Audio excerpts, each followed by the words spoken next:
नमस्कार दोस्तों, मैं रोहित स्वागत करता हूं आपका अपने channel education and physical education में। दोस्तों, ये स्पोर्ट मैनेजमेंट का दूसरा भाग है क्योंकि वो बहुत लंबा हो गया था। इसके लिए मैं इसका सेकंड पार्ट बना रहा हूं, तो इसको भी हम स्लाइड के माध्यम से देखेंगे। और जिन लोगों ने इसका पहला भाग नहीं देखा है वो पहला भाग देख लें, क्योंकि स्पोर्ट मैनेजमेंट का अर्थ, परिभाषा और महत्व और काफ़ी विस्तृत जानकारी उसमें दी गई है। तो जब उसको समझ लेंगे तभी ये समझ में आएगा। तो पहले उसको देख लें, फिर इसको देखें। चलिए आइए शुरू करते हैं। मुख्य भाग हैं और उसके बाद इसके सब टॉपिक हैं। तो मेन क्या है? क्लासिकल थ्योरी है पहला, दूसरा है न्यू क्लासिकल थ्योरी और तीसरा है मॉडर्न। जो नेट वाले बच्चे हैं या एमपीएड वाले बच्चे हैं, जो उच्च स्तरीय कक्षाओं वाले बच्चे हैं, वो इसको ध्यान से देखें, समझें, क्योंकि इनको बहुत सारे जो है यहाँ से आपको उत्तर मिलेंगे, आपकी जिज्ञासाएं शांत होंगी। ठीक है, आइए देखते हैं पहले न्यू क्लासिकल थ्योरी क्या है। देखिए, इसको प्राचीन शास्त्रीय सिद्धांत भी कहते हैं और इसके 3 सब टॉपिक हैं, 3 भाग हैं। पहला क्या है? ब्यूरोक्रेसी थ्योरी या नौकरशाही का सिद्धांत भी इसको कहते हैं। दूसरा क्या है? साइंटिफिक मैनेजमेंट थ्योरी, ठीक है, या इसको वैज्ञानिक प्रबंधन का सिद्धांत कहते हैं। और तीसरा है एडमिनिस्ट्रेटिव थ्योरी या प्रशासकीय सिद्धांत। ये सिद्धांत नेट वगैरह में, मास्टर डिग्री के एग्ज़ामों में, पीजीटी, हायर, इस टाइप वाले में बहुत पूछा जाता है। तो इसके बारे में थोड़ा सा कॉन्सेप्ट क्लियर होना चाहिए। इसमें थोड़ा टाइम लग सकता है, समय लग सकता है, तो ध्यान दे के सुनिए।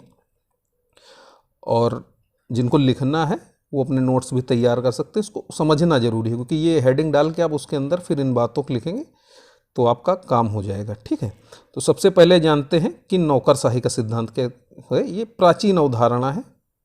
प्राचीन समय में या पुराने समय में किस तरीके से काम लिया जाता था मैनेजमेंट में, तो सबसे पहले क्या था? नौकरशाही थी। ठीक है, तो इस सिद्धांत के बारे में, ब्यूरोक्रेसी थ्योरी के बारे में किसने बताया? तो मैक्स वेबर। इसको ध्यान रखिएगा, नेट वाले, क्योंकि मैचिंग वाला भी आता है या पूछ भी लेता है, तो ध्यान रखिए ब्यूरोक्रेसी का सिद्धांत किसने दिया? तो मैक्स वेबर ने दिया। और इसमें क्या होता है? इसमें जो कर्मचारी होते हैं उनको क्या होता है? कार्य क्षमता के अनुसार कार्य का बंटवारा किया जाता है।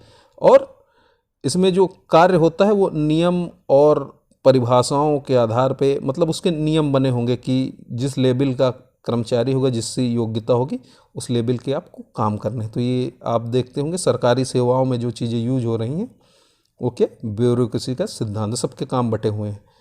प्रथम श्रेणी के अधिकारी क्या काम है, द्वितीय श्रेणी क्या है, तृतीय श्रेणी के क्या है, क्लर्कल जॉब होती है उनके क्या काम है, जो 4th क्लास वाले, उनके सबके बटे हुए काम, उनके नियमों, आचरण, नियमावली बनी हुई है। तो ये सब किस में आता है? ब्यूरोक्रेसी में आता है। और इसके सिद्धांत के प्रतिपादक कौन थे? मैक्स वेबर थे। अगली है साइंटिफिक मैनेजमेंट थ्योरी या वैज्ञानिक प्रबंधन की सिद्धांत। ठीक है, तो जब वैज्ञानिक नियम और के आधार पे काम को किया जाता है, मैनेज किया जाता है, तो वहाँ ये चीज़ लागू होती है। और इसके जो जनक थे क्या थे? FW टेलर थे। तो इनके नाम को याद रखिएगा, FW टेलर। और यहाँ पे क्या होता है? जब साइंटिफिक चीज़ों का इस्तेमाल किया जाता है, मनोवैज्ञानिक चीज़ें, नियम कानून, कर्मचारी किस तरीके से काम करेंगे, तो ये इसमें वैज्ञानिक प्रबंधन में आता है। अगला क्या है? प्रशासकीय सिद्धांत या एडमिनिस्ट्रेटिव थ्योरी। इसको किसने दिया है? हेनरी फिलॉय ने दिया है। और इसमें क्या होता है? इसमें जो है, जो सिद्धांत होते हैं वो संस्था के जो है, जो आप जिस संस्था में काम कर रहे होंगे उसके जो इंटरनल, मतलब आंतरिक कार्य होंगे, किस प्रकार से वो संस्था काम करेगी, उनको जब जो है मैनेज करने की बात आती है, तो वहाँ पे ये प्रशासकीय सिद्धांत का इस्तेमाल होता है। अब इसको थोड़ा समझ लेते हैं टेक्निकल तरीके से। जैसे देश में सरकार चल रही है, ठीक है, और एक सिस्टम बना हुआ है कि डीएम होगा, एसडीएम होगा, सारी चीज़ें होंगी, उसके नीचे बाकी कर्मचारी होंगे। तो उसमें क्या है कि एक नौकरशाही वाले की, ये लोग नौकरी कर रहे हैं, नौकरशाही किस प्रकार के सबके नियम बने हुए। लेकिन इसी में जब क्लासिफिकेशन हो जाता है कि अब सीआरपीएफ कैसे काम करेगी, आर्मी कैसे काम करेगी, है ना, राजस्व विभाग कैसे काम करेगा, चिकित्सा विभाग कैसे काम करेगा। तो यहाँ जो क्लासिफिकेशन हो रहा है, पुलिस कैसे काम करेगी, तो ये सब सारा ही चीज़ें क्या सबके अलग अलग नियम फिर आ जाते हैं अंदर। प्रशासक मतलब सबसे पहले शासक और फिर प्रशासक, तो उसके अंदर जो चीज़ें काम होती हैं वहाँ अलग अलग के सबको अपने अपने काम बांट दिए गए, अपने अपने नियम बताए आंतरिक तौर पे, तो वहाँ एडमिनिस्ट्रेटिव अथॉरिटी का इस्तेमाल होता है। ठीक है, अब अगला जानते हैं क्या है न्यू क्लासिकल थ्योरी या नया शास्त्रीय सिद्धांत। इसमें देखिए इसके दो भाग हैं, एक क्या है ह्यूमन रिलेशन मूवमेंट थ्योरी। ठीक है, इसको ध्यान रखिएगा, इसको क्या कहते हैं मानवीय संबंध गति का सिद्धांत है ना। ठीक है, इसको थोड़ा ध्यान रखिएगा कि प्रबंधन में मानवीय गति का सिद्धांत किसने दिया, तो एल्टन मायो ने दिया। ये कई प्रकार से पूछता है, नाम ऊपर नीचे हो सकता है, लेकिन जहाँ मानवीय गतिविधियों की बात हो वहाँ ध्यान रखिए एल्टन मायो की बात कर रहे हैं ये। ठीक है, तो इन्होंने क्या बताया कि मानवीय संबंध मतलब जो मानव के संबंध हैं वो गतिशील होते हैं और उनको किस प्रकार से इस्तेमाल किया जाए कि संस्थान के लक्ष्यों की पूर्ति हो सके। ठीक है, तो इसमें मुख्य बात क्या होती है कि मानवीय संबंधों का ध्यान रखा जाता है। दूसरा क्या है human resource theory. Human resource theory में क्या है मानवीय संसाधन के सिद्धांत है ना। तो इसमें क्या होता है कि जो मानव द्वारा संसाधन बनाए जाते हैं, उत्पन्न किए जाते हैं, उनका किस प्रकार से इस्तेमाल किया जाए कि संस्थान के लक्ष्य की पूर्ति हो सके। ठीक है, तो इसमें भागीदारी और प्रोत्साहन ये बहुत सारी चीज़ें काम करती हैं, रिसोर्स काम करते हैं। ठीक है, आगे आइए देखते हैं तीसरा कौन सा है मॉडर्न या आधुनिक थ्योरी। इसको देखते हैं। इसमें क्या इसके भी 3 सब टॉपिक हैं, quantitative approach, system approach, contingency approach. ये क्या है क्वांटी मतलब संख्यात्मक विधि की बात कर रहा है, संख्यात्मक विधि सिद्धांत। ये कहाँ लागू होगा मैनेजमेंट में लागू होगा, स्पोर्ट मैनेजमेंट, जब खेलों और शारीरिक शिक्षा में लागू होगा तो स्पोर्ट मैनेजमेंट में लागू होगा। किस प्रकार से लागू होगा, जहाँ पे हम लोग संख्या की बात करते हैं, कंप्यूटर की बात करते हैं, ग्राफ की आंकड़ों की बात करते हैं, गणित की बात करते हैं। ठीक है, चार्ट की बात करते हैं। आप देखते होंगे कंपनियों में चार्ट बनाते हैं, दिखाते हैं कि ये ऊपर जा रहा हमारा ग्राफ, सुधार हो रहा है कि नहीं हो रहा है ना, कि इस बार 10 मेडल आए, अगली बार 11 आएंगे, फिर जो है 30 आएंगे, 40 आएंगे, तो ऊपर की ओर जा रहा है या नहीं आ रहा नीचे की ओर। तो जहाँ इन सब विधियों को मैनेजमेंट के कार्य को देखने के लिए जब चीज़ों का इस्तेमाल होता है, संख्या का इस्तेमाल होता है, या कंप्यूटर या इन सब चीज़ों को इस्तेमाल करते हैं, वहाँ क्वांटिटीज़ की बात हो जाती है ना। तो ये सब क्या आता है क्वांटिटिव अप्रोच में आता है। दूसरा क्या है प्रणाली विधि या सिस्टम अप्रोच। इसमें क्या होता है जो मेथड होते हैं, जो प्रणालियाँ होती हैं, जो पूर्व निर्धारित हैं, ठीक है, जो बता दिए गए कि ये सिस्टम है, इसी आधार पे आपको काम करना है, एक ढर्रे वाली चीज़ें है ना। तो जैसे बन गया उसी से लाभ हो रहा है तो व्यक्ति उसी पे चलता रहता है। ठीक है, कि जैसे पिताजी जो सिस्टम बना दी घर में या प्रिंसिपल साहब बना दी कि हमारे विद्यालय में इसी प्रकार हर बार कार्यक्रम होता है और सफलतापूर्वक हो रहा है, तो उस विधि को अपना लिया जाता है। फिर आगे वाली पीढ़ी, आने वाली पीढ़ियाँ भी उसी को इस्तेमाल करती रही। तो ये क्या होता है सिस्टम विधि होता है, सिस्टम अप्रोच होता है। फिर क्या है संभावित विधि कंटिजेंसी अप्रोच। ठीक है, इसमें क्या होता है संभावनाएं ढूंढी जाती, नई नई चीज़ें कराई जाती हैं ना, कि हम करके देखते हैं क्या होगा, इससे लाभ होगा कि नहीं होगा। ठीक है, और इसमें अगर कोई चीज़ देखते हैं या आंतरिक या बाह्य जो तत्व होते हैं, जो कारक होते हैं, हम देखते हैं कि इससे अचानक हमको लाभ हो सकता है या हानि हो सकती है, तो उसको परिवर्तनशील तरीके से इसको इस्तेमाल किया जाता है। उन चीज़ों को हटाया जाएगा, जहाँ लाभ होने वाली चीज़ें उनको ऐड किया जाएगा। ठीक है, इसको छोटे एग्जाम्पल से समझ सकते हैं। जैसे IPL मैच अभी हुआ तो कोरोना हो गया कुछ लोगों को, तो उसको ये हुआ कि इसको क्या करते हैं कैंसिल कर देते हैं। ठीक है, फिर क्या हुआ कि इसको हम हमारे देश में नियम लागू हैं तो हम इसको दूसरे देश में कराते हैं। ठीक है, तो ये संभावित विधि है कि हम मैच कराना है, प्रबंधन को मैच कराना है, स्पोर्ट मैनेजमेंट को मैच कराना है, लेकिन किस प्रकार से कराना है। अगर चीज़ें आ रही हैं, पेंडेमिक है, तो दूसरी जगह करा के हम इसको संपन्न कर सकते। इससे क्या हो रहा, संस्थान के लक्ष्य की पूर्ति हो, मतलब आईपीएल जो है संस्था उसको मैच कराने हैं, उसको अपना जो सालाना मैच है सारे उनको कंप्लीट कराना है। तो वो क्या करती है, संभावित विधियों खोज करती है। उसने देखा कि दूसरे देश में हो सकता है तो यहाँ से ले जाके वहाँ मैच करा दिए। ठीक है, तो ये सब क्या था, ये आधुनिक सिद्धांत थे। तो ये सारे सिद्धांत थे, आप इनको देख के समझ के और लिख के अच्छे उत्तर प्राप्त कर सकते हैं।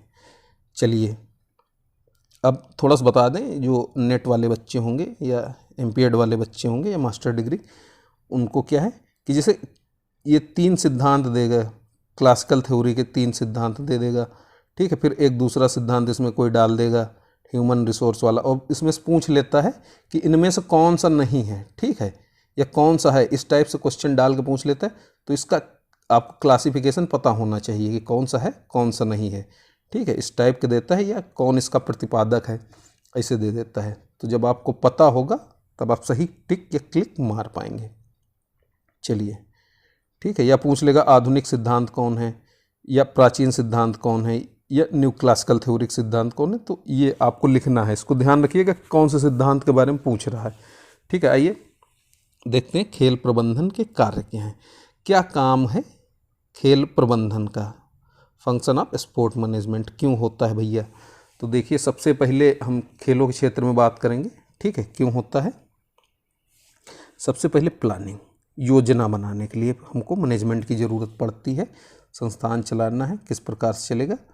ठीक है, तो जो हमारी योजना है उसको किस प्रकार से इम्प्लीमेंट करना है, उसको लागू करने के लिए जो है खेल प्रबंधन की ज़रूरत पड़ती है। और खेल प्रबंधन का कार्य क्या होता है, योजनाएं बनाना और उसको लागू करवाना। फिर क्या है, ऑर्गेनाइजेशन।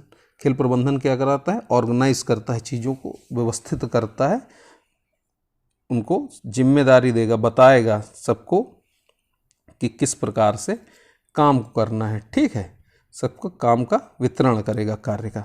अगला क्या है, डायरेक्शन। डायरेक्शन का मतलब निर्देशन, बताना, जो भी समझाए हैं थोड़ा थोड़ा सा अंतर है, कि निर्देशित करेगा कि किस दिशा में चलना है, आप सही जा रहे हैं कि नहीं जा रहे हैं।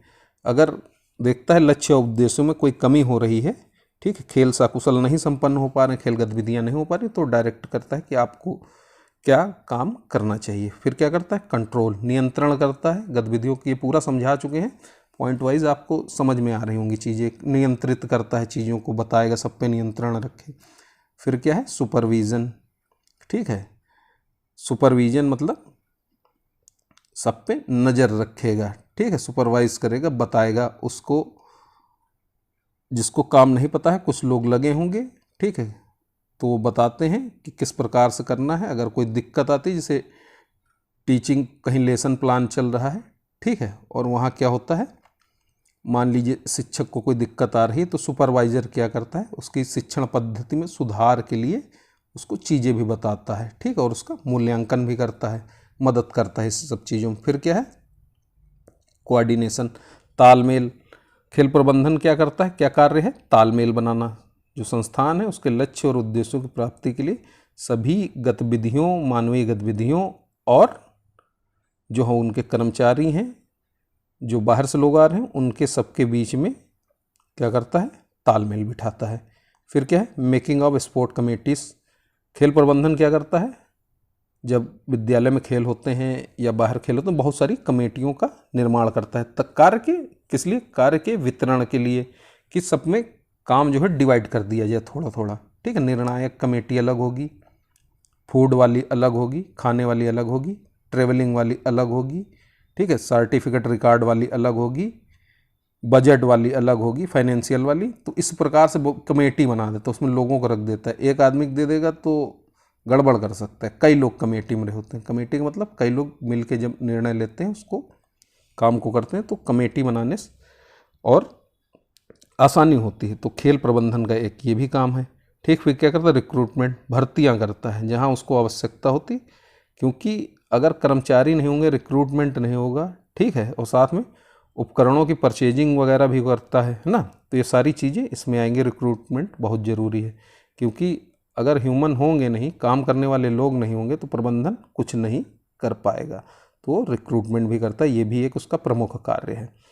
अगला क्या है, इम्प्लीमेंट एंड इम्प्रूवमेंट, मतलब जो लक्ष्य और उद्देश्य उनकी पूर्ति के लिए जो प्लानिंग की गई है, ठीक है, उनको क्या करता है, कार्य योजनाओं को इम्प्लीमेंट करने का प्रयास करता है। अगर कहीं सुपरविजन में पता चलता है कि यहाँ कमी है, सुधार की ज़रूरत है, तो उसको डायरेक्शन भी देगा और उसमें इम्प्रूवमेंट भी करेगा जो कमियाँ होंगी। और क्या करेगा, लास्ट में इवैल्यूएशन, मूल्यांकन करेगा अपने काम का, देखता है कि हमारा काम किस स्तर से हुआ है, हमें लक्ष्य की प्राप्ति कितने स्तर तक हुई है ना, कैसा हुआ, क्या ग्रेडिंग रही है हमारी, ठीक है। तो इसके लिए क्या होता है, फीडबैक वगैरह लिया जाता है बाद में। तो ये कुछ इसके कार्य थे। तो आई होप कि आपको अच्छा लगा होगा, और ये पॉइंट वाइज चीज़ें हैं, तो इनको लिख के आपको समझ के आप इसमें अच्छे उत्तर प्राप्त कर सकते हैं, ठीक है। और जो कॉम्पिटिटिव एग्ज़ाम वाले हैं उनको इसमें कई सारी चीज़ें मिल जाएंगी जिससे वो परीक्षा में लाभ ले सकते हैं। तो थैंक यू दोस्तों।